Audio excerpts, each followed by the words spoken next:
We're moving into the second week of Lent, and if you're anything like me, I'm acutely aware of how busy and how rushed we are, how many demands there are on our time, our commitment, our money, our attention, and all that seems to stand in pretty stark contrast with Lent, which we imagine as a period of peacefulness, of silence, and listening again for God.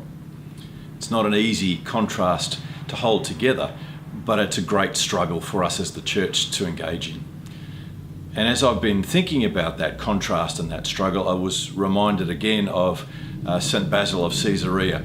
And he spoke about the practice of fasting.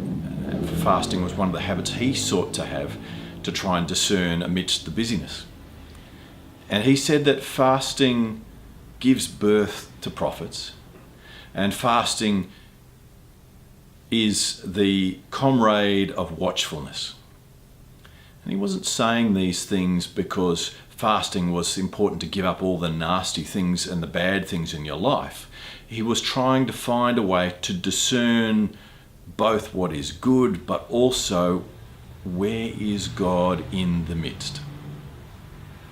Fasting might be one habit you have this Lent. Maybe it's fasting from food one day a week, or from social media. Maybe it's fasting from plastic. I know some of you are trying that. It doesn't really matter what it is, but it's something that costs you a little bit.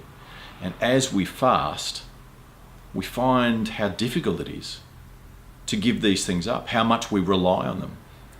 And that is one of those simple ways we try and create a bit of space, a bit of awareness about those things that demand our attention, our time, and allegiance. That space is not about finding all the answers suddenly, but simply about having space to breathe. And like Basil says, become a comrade of watchfulness.